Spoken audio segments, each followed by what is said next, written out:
It's here. It's upon us. The final reckoning has now come. So let's talk about it, shall we? Hey guys, what's going on? It's Daniel Strunk from QuickTime Reactions, and welcome to the finale. Welcome to Mission Impossible 8, and welcome to your final reckoning.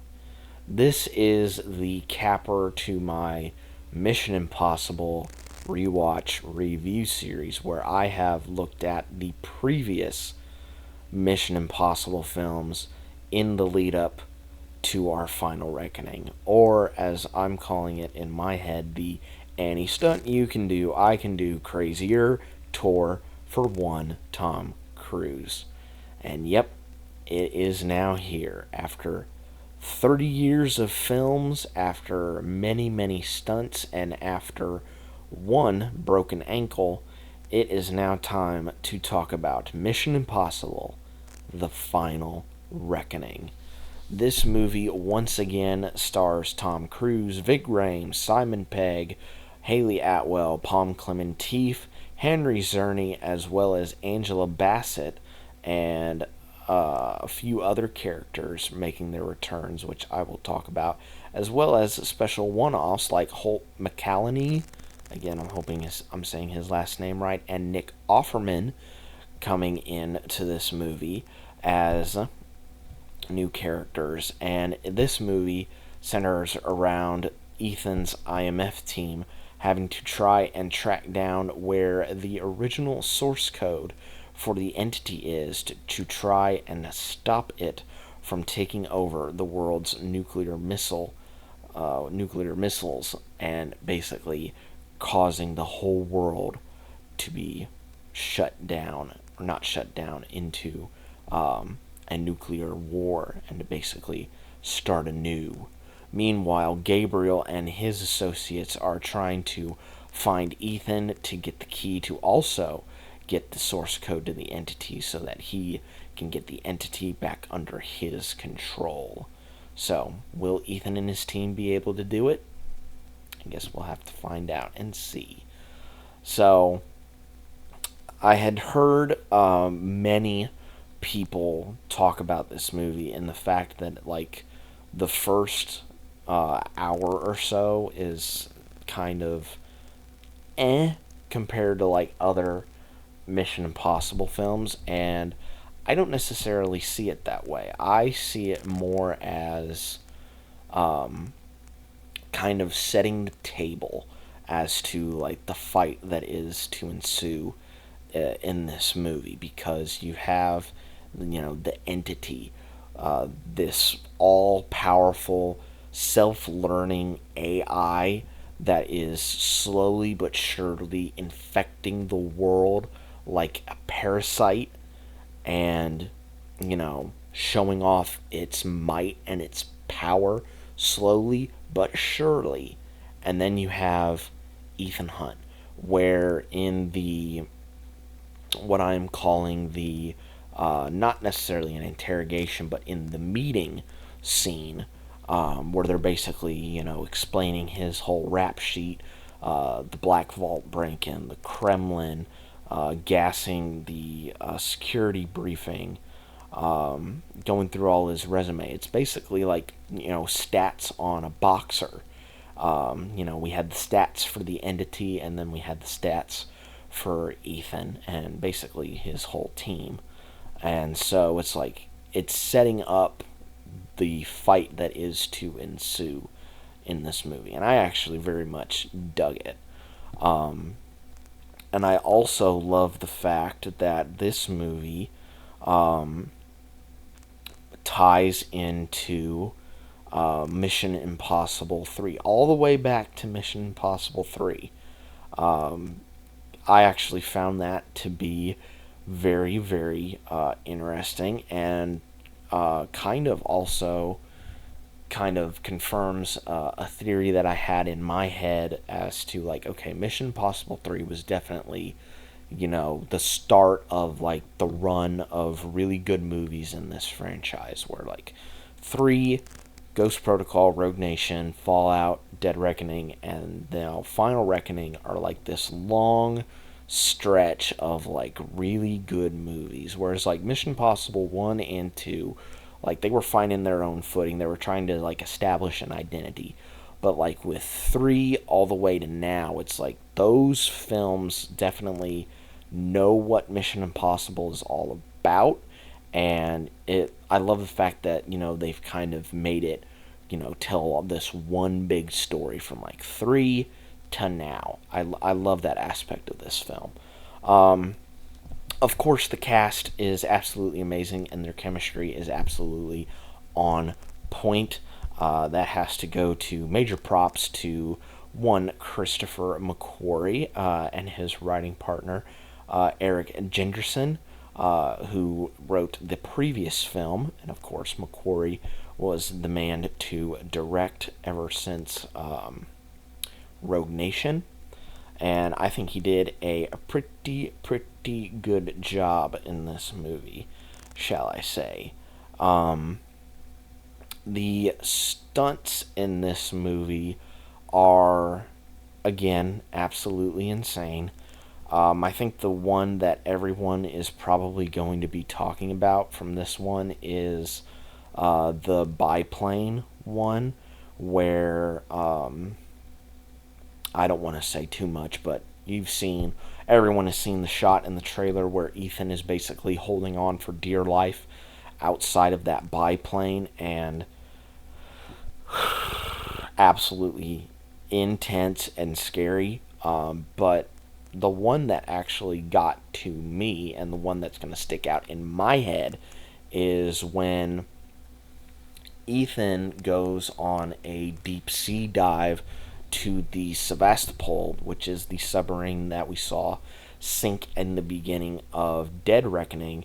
He goes into that sub trying to find the source code for the entity, and the ship is like slowly moving and causing like the water level in each of the rooms to like rise and fall, and I'm just like, ugh, no thank you, because I have a fear of like, that feeling of like endlessly falling, which is why I don't know if I will ever go and skydive in my life, because I don't want to know if I want to have that feeling in my life. But I would say the number one fear for me as a way of dying is probably drowning, because I don't like the feeling of being underwater for like a prolonged period of time. Like, I'm perfectly fine with like, diving and swimming underwater. That's perfectly fine. But whenever my body just starts to like lose that feeling of having oxygen in my body, it's just like, okay, I need to get out and get oxygen. And so that scene was just like so tense. And I think that's what people are kind of, I don't want to necessarily say misunderstanding, but they're not seeing what this movie is really meant to do. It's really meant in building tension, because all of the characters talk about, this entity taking over the nuclear weapons very seriously, and it's ratcheting up the tension, just being like, the entity is getting closer and closer to basically setting off a nuclear Armageddon. And whereas the other films, I feel like, prioritized more the action as opposed to the tension, this one is very much tension based. And if the other movies had focused, maybe 50-50 on tension and action, then I don't think this one would be as jarring of a change. But since the other films were action and this one is more so tension, I think that's what may be tripping people up. And also, I think people are just wanting something similar to what Fallout offered. And, not every film in this franchise is going to be of, Fallout levels of action and stuff like that. it's going to be a different, flavor of soup every single time. And I think this offers a completely different flavor than what, Dead Reckoning offers, than what Fallout offers, than what Rogue Nation, Ghost Protocol, so on and so forth. All of these movies have something different to offer in their own unique little ways. And that's what I like about this franchise, is that it's completely different, but still kind of carries that same feeling of throughout the franchise. Is that, they're different in all these little minute ways, but in the through line of it all, it's the exact same. So I would actually give it a little more than what the critic rating is on Rotten Tomato. I think the last time I checked it was like 80%, which is still pretty good. But I checked it. It was actually in the bottom 4 of Mission Impossible films, and it was above 3, 1, and 2. But still, 80% is still pretty good. And I think it has a 93% audience rating. So I would put it, a little higher than the critic rating, but not quite as good as the audience score. So, but yeah, I would say this is a really, really fun time. But where does it rank in my rankings? Well, let's talk about it. My official, though not set in stone, rankings of the Mission Impossible films are as follows: Fallout, Ghost Protocol, Dead Reckoning, Rogue Nation, Final Reckoning, 3, 1, and 2. In numbers, 6, 4, 7, 5, 8, 3, 1, and 2. Those are my official rankings for the films. But yeah, this one was a really, really fun, really, really epic conclusion to this franchise. Everyone did an amazing job in the cast. It shot really, really well, written really well. I believe, if I might have said this in my last review, but I think I might have said that Lauren Balfe may have gone on to do this score as well. I was a bit incorrect in saying that.